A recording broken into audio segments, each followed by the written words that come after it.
Tasty nuggets. Wow, every week we're coming here with content about making content. We veer and zig and zag sometimes, but it's basically all around that. The main idea or the main thing that we're looking at is we're making content. So the fact that we're making the content, it's kind of meta. The fact that we're making content so you can see how to make content. So we're making content for ourselves and also showing you, my mic. I looked at your levels. You look like you were okay. I'm pretty loud anyway. Yeah. The fact that we're making it will physically show people. They'll be able to see what it should look like. Creative about your creatives. Yeah. There's a whole spectrum. We've gone over this before. It's really important to keep that in mind. I have a meeting set up for noon. Potential client wants to learn more about podcasting, and I can't help. I listen to myself when I'm talking about crypto, NFTs, doing social media, and it's like, in some ways, I'm too much of a realist, or I don't want to say pessimist, but like when I tell people about NFTs, I'm mostly telling them don't buy them. Yeah. Yeah, you told me that the other day. Yeah, when I talk to people about crypto, I'm mostly like, it's going to go down. It'll go up, but it's also going to go down.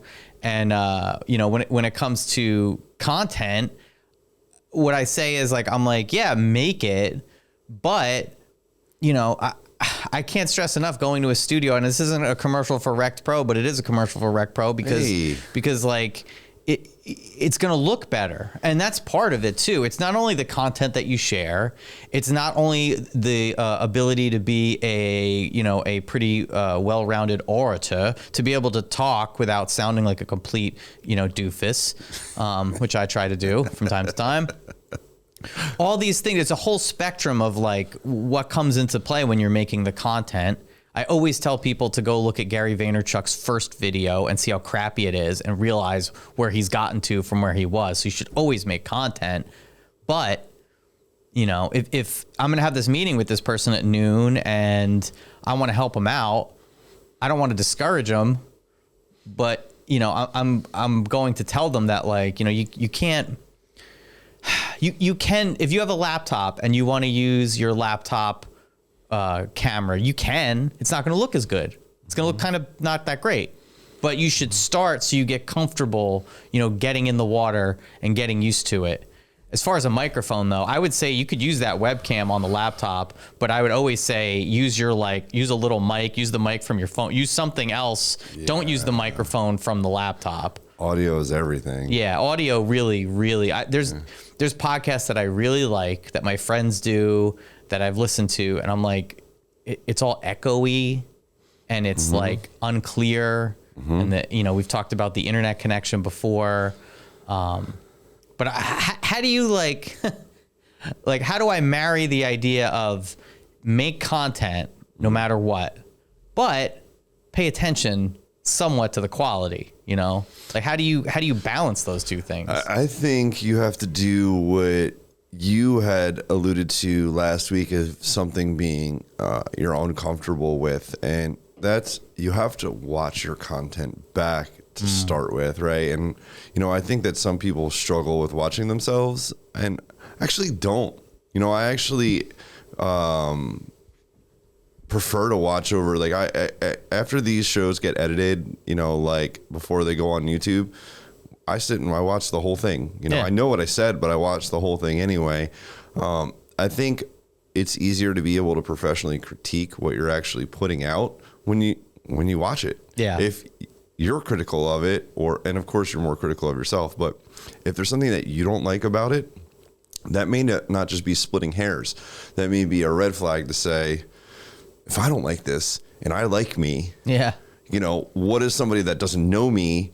They're not going to like it at all, and I think that's step one in evaluating your content. Then once you progress from that point, you can take a look from an abstract point of view and say, hey, look, it looks a little dark. It sounds a little quiet. I need to speak a little bit louder.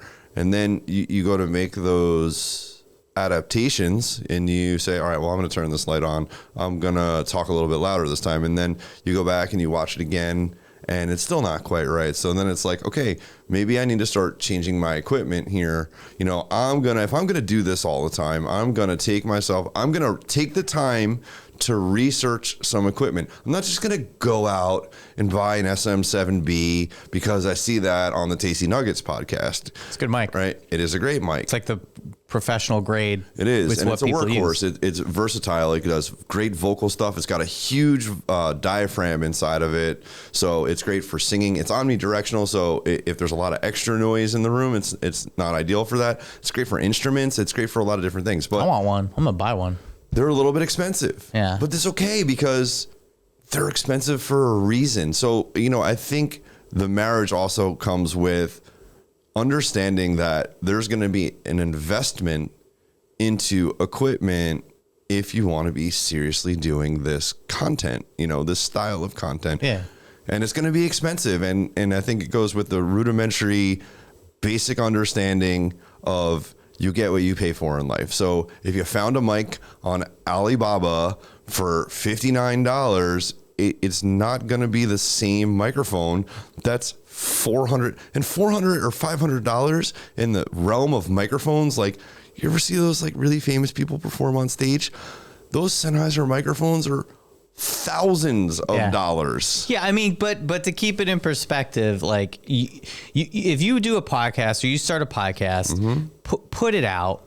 Don't over edit it. I hear this time and time again where people, I'm still editing. But you shot 6 episodes and you're still editing all of them. Like, well, what are you editing? Yeah, well, they're going through. What I've heard time and time again is they're taking out the ums and the uhs, and it's like, okay, maybe you don't need to do, it's tough to say. Like if you're really saying that many ums, then maybe you should edit them. But you should be going through these things fast and putting them out.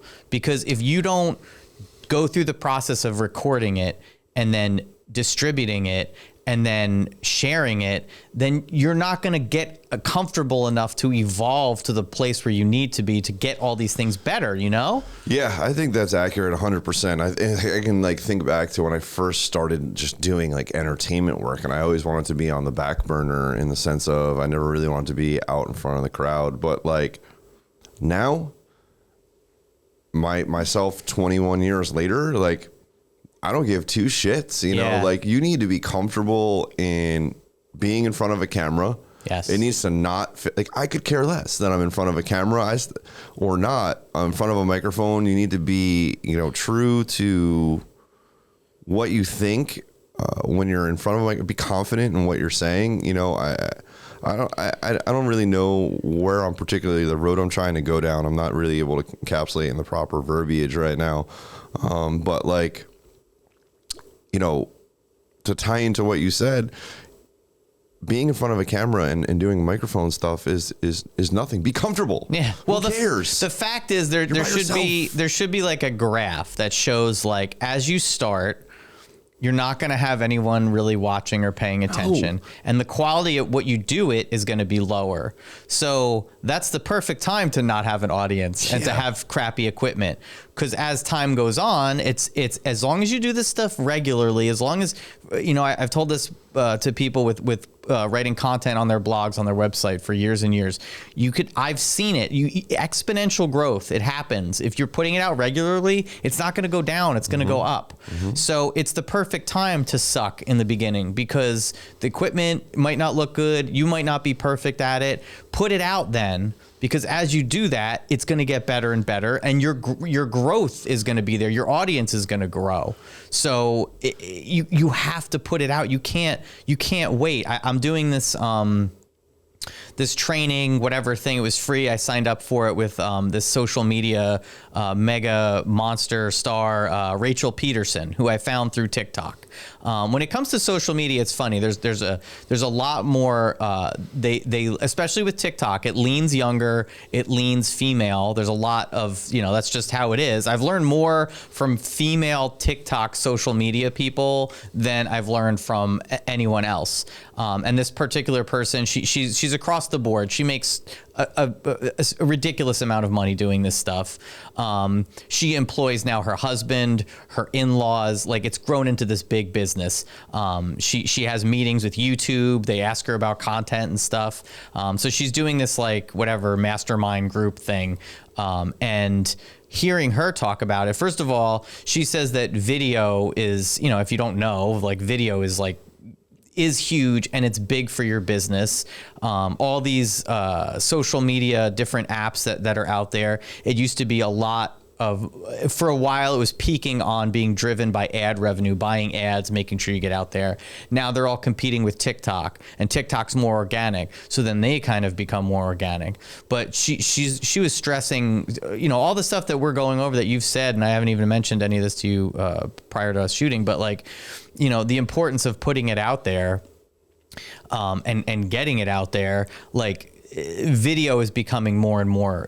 People are going to trust you more or understand you more as a person if they could watch you in a video more so than, you know, putting up an inspirational quote, which I do as well. So now, you may prefer to read things, but would you prefer, for me personally, I know my answer, would you prefer to watch a video tutorial on how to do something, or would you rather prefer to read just black and white print instruction manual? Now, I mean, everything's contingent to a scenario, but like if I could, let's say I don't know how to fix the toilet flapper inside the water tank of my toilet. Yeah. Right.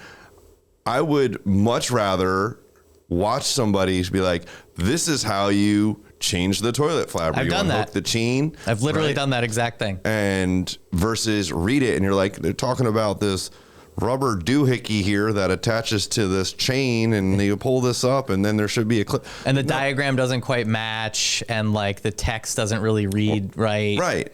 So like, and I know that sounds like a far-fetched analogy, but it's the same thing. When you're putting content out in a video format, you're nailing so many birds with one stone. You're establishing yourself as an expert, right? You're giving a visual to what you're doing.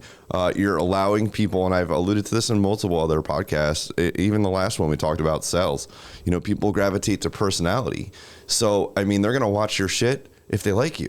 Well, on just because they like you. Well, also on top of that too, and using the toilet flapper is a pretty good example, because it's like, how valuable is the information you're putting out there is directly, you know, can directly relate to the amount of views you get. You don't have to be a superstar to explain how to replace a flapper on your toilet. But if the information is like gold, you know, all these little factors add up to what, you know, to how many views you're going to get. So like the information you're giving out too, I've watched them where they're not very good in the sense of like, you know, you're not getting studio quality lighting on a toilet, but like, I just need to, my toilet's running. I need to fix it. Like, what do I do? I'm going to watch that video. And side note on this too, is like, if you're in a certain industry and within that industry, you're like, how do I do this? And you watch a video and that video is informative, but it's crappy. Well, guess what, guys? Make a video just like that video. Do it better than that person. A lot of the videos, like, people aren't speaking clearly. Maybe English isn't their first language. Like, you could go in and see what they're doing and then just make an updated video. Yeah, that model is definitely not old. Yeah, I did it, man. My NFT MetaMask OpenSea video I put up, you know, which is like, I definitely have to like make another one where it's a little more concise, because it's like an hour long of me rambling about all this stuff. But in YouTube, I see what people are searching and who's watching it. And it's people searching like, you know, how OpenSea MetaMask, how to use MetaMask. Like, people are searching that to find that video. So there's interest there. So I could probably do more in that realm, you know? There's so many aspects. We should really write all of this out, like the quality factor, the education factor, the entertainment factor, the equipment factor, like put it all like in some kind of like, you know, understandable packet of information, you know, feed it to the people. Well, yeah. And speaking of which, like you were saying, like the manual, and I mentioned the blog, and then we're talking about the video, all of this stuff that we're doing. A small example of what I'm trying to get at is, the Tasty Nuggets videos. We make these videos, they're 20, 30 minutes, hour, however long they are. And then I take a clip of it and I put it on Instagram. That's just a tiny, tiny example of something I should be, you know, expounding on and doing more of, which is you make a long form video and then you could clip it. Not only that, but you could take screenshots and you could transcribe it. You could have a blog post with the video in it. You can recycle one piece of content multi times over. Yeah. So, I mean, there's a lot to it, but the fundamental thing I think is like, if you don't just start putting it out there, you're never going to get to the next level, you know? You know, it's funny, and you think like people don't see your stuff, but we got some feedback last night. You know, Dwight, who I do the Thursday night show with, watches our Tasty Nuggets show. Nice. And shout out to Dwight. He came in yesterday and he's like, man, that crypto episode from last week was super helpful, man. That was a good video. Oh, cool. Yeah. And then we had a guest on and he was telling me, you know, he's throwing out, you know, some money into crypto or whatever. And he's not really looking at, I think, you know, based off of what he was saying, he's purchasing off the hype and not off the research, you know, which can lead you down the wrong path. And then Dwight had said to him, dude, you should really watch that video because it has some really helpful things for you, right? And then if we never did that video because we were afraid that people were going to be like, oh, well, you don't know how to explain the breakdown of the blockchain on Bitcoin, you know, that content would never get to that person, right? And so you just got to kind of like sit down. Like even today, right? Today, normally we're like mapped out. We have topics. We know exactly what we're going to do. Today, we both came in here. Neither of us have anything written down. We're going to say, we're going to fire this off the cuff today because we're still going to put content out regardless of the fact that we weren't able to put together topics for this particular show. Yeah. And anything that we talk about too, it's like if you're putting yourself out there to sell a service or to sell a product, you should be well versed enough in it to where you can sit down and have a conversation. Just talk about it. You know, and I'm always thinking of, and this is what people should do, I think as well, is like always either keep notes, like I'll have notes in my phone or I'll write stuff down, or even in the back of my head be like, oh, that's a good something to bring up, you know? So that's great that people are watching that. And it's funny that you mentioned that blockchain thing, because it's like the second time we were talking about it and I see myself in the video and I'm like, kind of like my gears are running to like, how do I explain this? And I think I even said, I was like, I don't know everything about this stuff. Like, I don't know exactly yada, yada.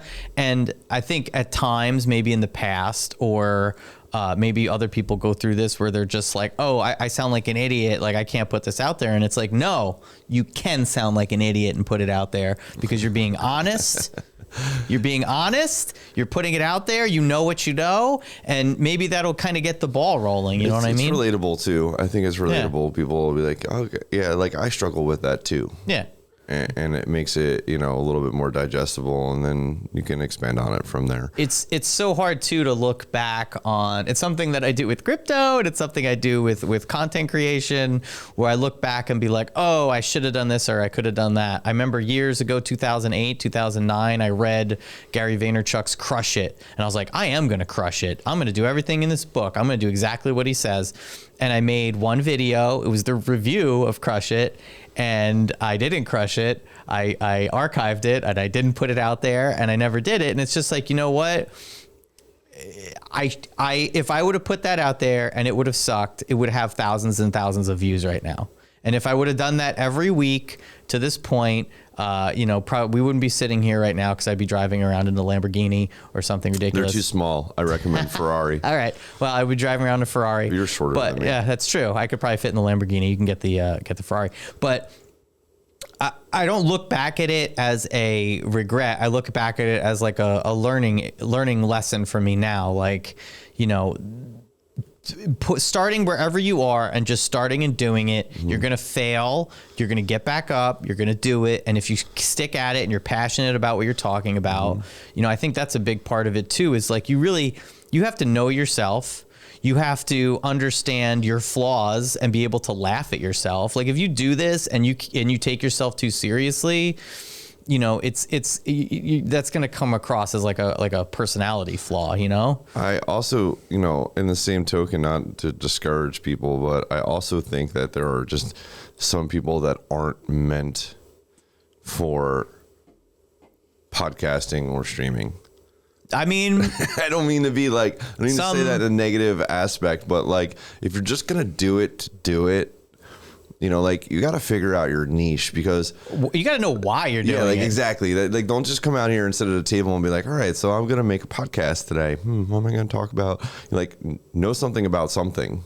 I think. And I think that's what I kind of was getting at too, is like you definitely have to know something about something, but you have to also be able to really like look at yourself through an honest lens. That's and what be I said like, earlier. Yeah, like what could I do better?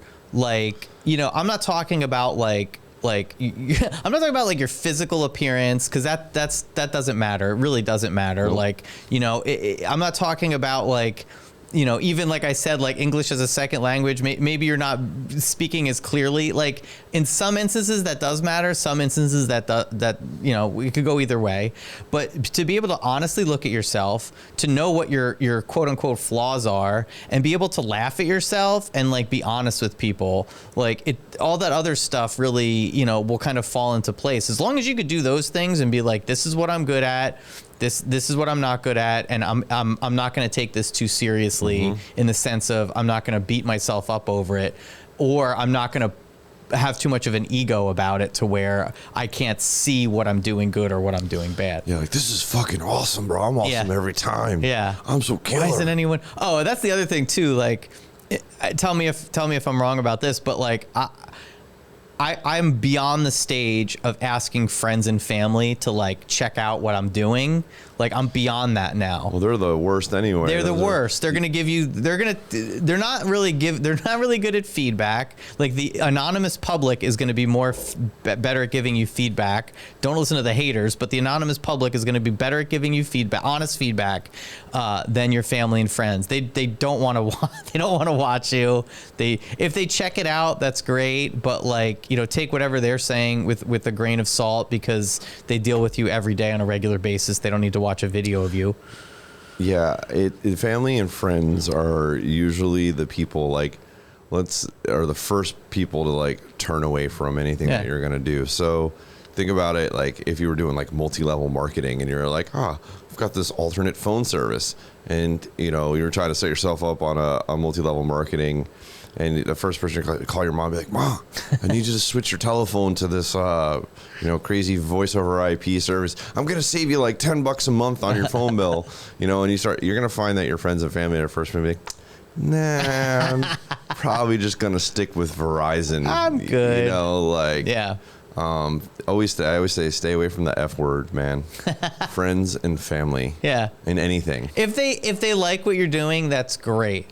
I've found that with, this has happened with in-laws, which is funny, is I'm doing a podcast, I'm interviewing people, they'll watch it and they'll be like, oh, well, I should be on it. And I'm like, okay, so you're just watching it thinking of yourself. You're not really watching it for anything else. What would they be? They should be on it for like. Oh, they wanted to be on Totally Local. This one person in particular wanted to be on Totally Local so they could talk about politics and the government and what really needs to happen. And I'm like, listen, you work in a cubicle, like you don't have the answers to any of this, and no one cares what you have to say. You're not a political pundit. You have no answers, and nobody knows who you are, and nobody wants to hear it. It's not very interesting. Obviously I didn't say that to them. I was like, oh yeah, good, yeah, give me a call, I'll definitely do it. But back to our original point as far as friends and family, it's great if they watch it, but don't look to them to give you feedback. I have a better community on Twitter that I interact with about stuff I'm interested in and stuff I put out there than I do on Facebook. Like, I told you I took Facebook off my phone. Yeah. And ever since I took Facebook off my phone, I haven't been on Facebook in forever. Yeah, I might take it off my phone. I might do that too, because I use it for business, but I use Facebook Creator Studio, so I don't even need to really. A dumpster fire. by the way. Oh man, it's like the interface constantly changes. The videos don't get uploaded correctly. They took the upload. It's so annoying. On Instagram, they used to have the IGTV upload button on when you go to on the desktop. You could go and do it. It was gone. I tried to do it yesterday and it was gone. So like, yeah, I have to go onto Facebook Creator Studio. I have to upload the video twice because of the different like formatting or whatever, and I have to wait for that little bar and then pray that when it gets to 99.9% that it's actually going to go over. And sometimes it doesn't do that. And like another tip, I learned this, multiple times. Hopefully I'll never do it again, but who knows? Take all of your hashtags, your descriptions, your titles, like write it in a Google Doc or something first. Don't just write it out. No, I've always been doing that. What, in the Google Docs? Yeah, well, I don't do the social anymore, as you know. Yeah. But whenever I was doing Instagram, I have an iPhone, so I would use Notes. Fancy. Yeah. Better to do it that way. I was writing it right into the thing, and then you lose it. No, you got to copy and paste it. And at that point in time, Instagram didn't let you used to put the spaces between the lines, so you would have to put like, if you were going to do it inside of Insta, you'd have to like put periods in between each one. Yeah. Which I still see people doing, which you don't have to do that anymore. Yeah. People, I just want to let you know that. Like, the dot is dead. The dot is dead. But with doing it in Notes and spacing it out first, that was a hack. Yeah. Where you could actually put the spacing in without doing it. And I learned that mistake many of times, not to like actually create the content natively inside of that facet, whether it be Facebook or Instagram, but take it from an ancillary source and copy and paste it back in. The hard way. Yeah. Especially if you need to edit something or whatever. And then, the Facebook Creator Studio is definitely a dumpster fire. It's like something that you definitely have to deal with if you're going to be putting this stuff out. But like we were saying before, it's all like an evolutionary process. But you really have to just start. Live and learn. Yeah, I really can't stand when I hear people saying, "Oh, I'm still editing it," because even bringing it back to the almighty Rachel Peterson, who's just like, she's like, I put stuff out. Sometimes it's messed up. Sometimes I misspell stuff, but I just put it out there. It's better to have it out there. She was basically reiterating or reinforcing everything that we've said on here already, as far as like putting it out. I mean, and she brought up an interesting point. She said, every view is a potential client. I quoted her on it. I put it on my Instagram recently. Every view is a potential client. 100%. It doesn't matter if you have 1 million views or if you have like 10 views. And one of the other things she pointed out too was like, if you have 1 million views, I've said this too before on here, like if you have 1 million views and then like 1 million people get in touch with you, you can't handle that. No. So, treat the videos, understand that what you're doing is important. Treat every video, the fact that you're putting it out there, because frequency is more important than quality. I mean, it is. For multiple purposes. A, for your viewership. B, for the algorithms, which your content is dispersed. And I want to give you another piece of prophetic information, and people get caught up in numbers, hearts, likes, right? There's a saying, even if they don't like it, they're seeing it. Yeah. Right. So remember that. So you're evaluating the quality of your video based off of how many likes you get.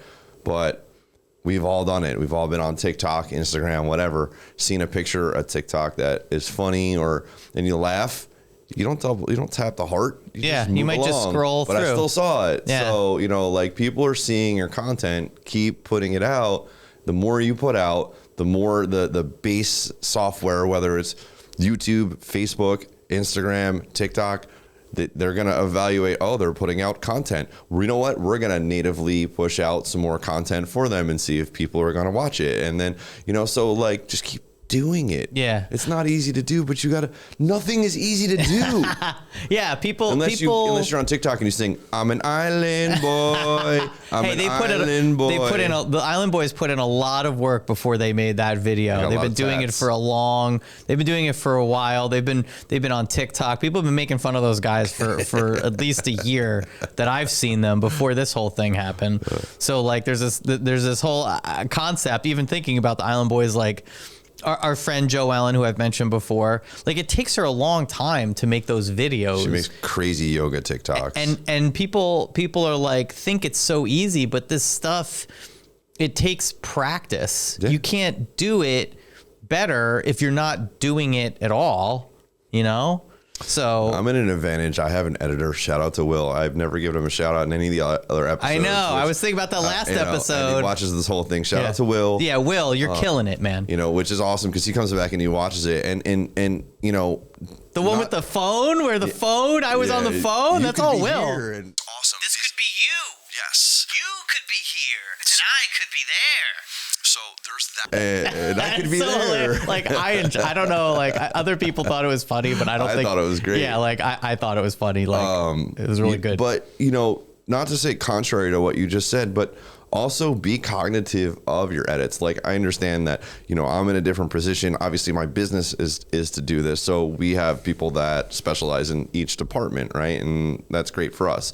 And Will just, you know, he, amongst other things, does editing, you know, and his skill set is significantly better than mine, probably better than yours, and definitely probably better than most people's out there. But the evolution of Tasty Nuggets, and this comes back to watching your own content too, is if you've watched episode 1 and you come back to current day today, you see that there's all sorts of little visual kicks that happen within our show, right? So Will comes back, he watches it, he adds graphics, he adds text, content, or whatever that spices up just the two of us sitting at a table. Yeah. Like, you know, DJ Nuggets was great, man. That was great, DJ Nuggets was great. Yeah, with off the cuff, off the dome, freestyling.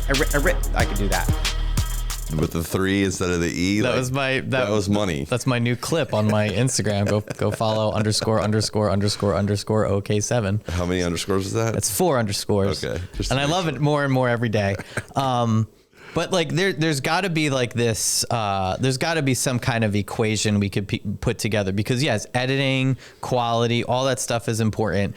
But like you have to start by doing it, and I think it really comes down to what you're passionate about too. Like, are you really, really passionate about something, or do you just want to be TikTok famous? Like, are you really, do you have a service or a business that you really care about, or are you just trying to do affiliate marketing and sell like clothes from Amazon or something? I would love to be TikTok famous, just because it'd be great to have all that extra money coming in. Yeah. I only have 1 TikTok, by the way. Yeah, that's all, you know, it'll grow. My TikTok is funny for OK7 because it's me just basically having a mental breakdown for like a month and a half. And then I could, like, the views weren't going anywhere. It was just me like in my car, like talking. And I was like, same ethos of just being like, I got to keep doing it. I did it. And I kind of got burnt out on it, but that doesn't mean I gave up per se. It's just I'm gonna like, this is better than what I was doing, and I wouldn't have gotten here if I wasn't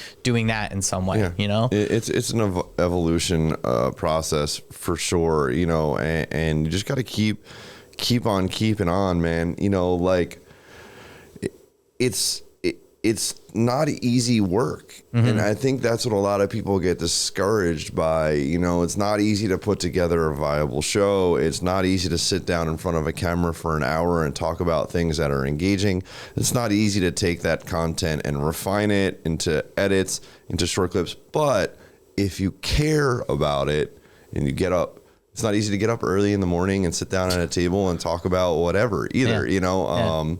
So, but if you're passionate about it, you'll do it for sure. If you're an expert in something too, it doesn't matter what you're an expert in, but like you should really, you know, whatever you're passionate in, or you have an abundance of knowledge in, it doesn't matter if what you're good at is like reorganizing a closet. Like, you could make a video about that, and my sloppy ass will watch it and be like, wow, that's amazing. I can't do that. Or like, there's TikToks out there with like accountants or lawyers talking about things that you would think would be boring, but are actually kind of interesting. It's just that you have to, it goes back to being that authentic, genuine self and what you're passionate and knowledgeable about. Like, what is your end goal? Is it just to have more views, or are you actually trying to, accomplish something? Yeah. You know what I mean? Yeah, I often find myself too, and just for the people out there that like get discouraged and they're like, oh man, we find ourselves all the time not setting up cameras while we're doing stuff, and then be like, dude, we should have filmed this fucking whole thing, like when we do like setups and teardowns in the studios, or you see like back here now we're building out this whole like crazy like linen soft feel because we have a shoot here on Sunday that's gonna be looking for that soft touch. Mm-hmm. Like we should have filmed all of that stuff. Just do it next. I mean, all you could do is just do it next time. Do you have like a separate camera? So you don't have to, like, you have all your equipment, you have your booth, you have all your stuff set up, but do you have like some kind of like separate GoPro? Yeah, like a little dinky, like just put a phone on a tripod and just hit record and just. You could be as simple as that. Yeah, yeah. I mean, I got a Joby tripod that my phone will fit right into. Yeah. I think it's a multitude of things. One, I think that that could deter anybody from doing anything is duration, right? I think, this is a long process, so like, how long am I going to film this for? I think that is an underlying factor too, especially like I'll use for a specific, for example, this particular build that we did right now. We've got a tech pack from the artist that has a feel, colors, what their wardrobe's gonna be, and they've left the stage design to us based off of their specifications and palette and how the whole video needs to be shot.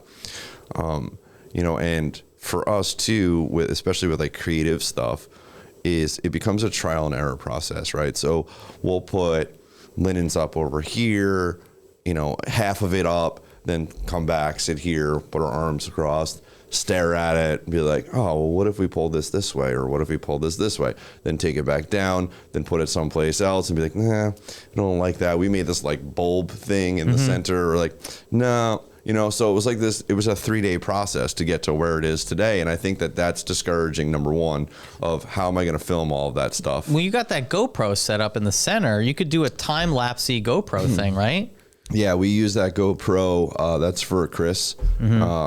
To be able to see and super view the whole studio. So when he's doing his programming, he's able to do all the alignment he needs to do. Use that. Yeah, it's so I can just do exactly what everybody else does. I can give you 100 excuses of why don't I have that content? And I think, oh, maybe, who's going to watch us do that or whatever, but just getting over that hump, that anxiety, that fear, the I got this to do, I got that to do. It's not even any of those things for me. It's somewhat laziness, I think, too, of like, but what is the watch that shit? Well, then there you go. There's that fear, like it all comes back to some reason, and it's taken me a lot to just every day, every week to just be like, all right, I'm putting this up. I'm going to turn that part of my brain off, and I'm just going to use the part of my brain that actually gets shit done.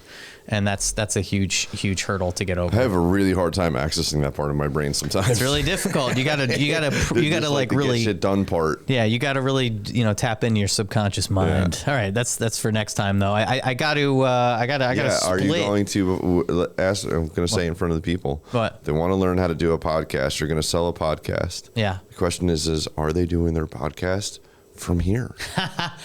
I am going to encourage them to do that. They're going to start at home?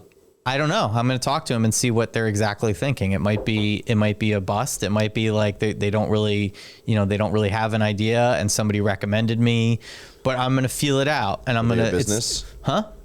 Are they a business or personal? I got to see which one I had. I had one that was like a fitness business, and then I had another appointment that I wasn't really sure exactly what they were doing. Any business, if you're in business, you should be doing a podcast that talks about your business. Yeah, I mean, that's the bottom line. A fitness studio, a fucking dance studio, doesn't matter. An artist, like you. A plumber. Yeah. Plumb. Yeah. Think about it. I don't know shit about plumbing.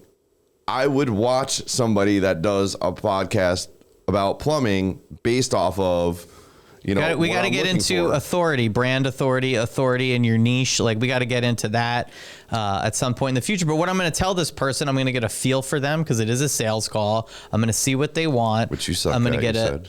What? Which you suck at, you said. I don't suck at selling. I'm actually really great at selling. It's just the act of getting in the mode of I have to call people, I have to network. But once I'm in the zone and I'm selling something, then I'm really good at that. But I have to qualify the person, meaning I have to see if they want to spend money, if they don't want to spend money. Yeah. And I have no problem giving them advice. If I had my way and they had their budget, I would say, you want to start a podcast? I'll give you an outline for what you should do. I can help you do all these steps so you could promote it, and you should shoot it at Wreck'd Pro because, you know, that's going to make it look better. And then you're going to learn, you're going to understand what it takes to actually do it. Now, if they don't want to go that whole route and they want to do it at home, I'm still going to tell them, all right, well, you still have to shoot it once a week. I would say if you're going to do it at home, there's no excuse for you not doing it once a week. Do it once a week. You know, here's where you could put it up. You know, if you want to do it for on the cheap, you could, if you're doing an audio one, you can convert it to a video and you could put it up on YouTube. You know, you just won't have any visual. That's okay. But that's like the cheapest, simplest route to go. If you don't want to do it that way, you could use something like Simplecast to broadcast it to all these audio platforms. I recommend you doing a video one. If you're going to do it from home, start this week. Here's what you should do, and then come back to me and let's see what you got. But ultimately, if you're serious about this and you have an actual business where you're making actual money, you should have a marketing budget. If you have a marketing budget, you should figure out where that money's going. You shouldn't just be taking it and throwing it at AdWords, paying somebody X amount of dollars. They're just throwing it. You have no idea what's going on. Yeah, it's huge waste. If you're going to spend money on something, like put out some quality and really commit to saying to yourself, all right, I'm going to do this for a year. I'm going to do this for a year and then reevaluate. You're not going to get significant data doing it a month in 3 episodes. Yeah, you're going to have to do this for a whole year, and then you could look back and say, wow, these are the numbers that I wanted. This is going up. This is great. I have more clients.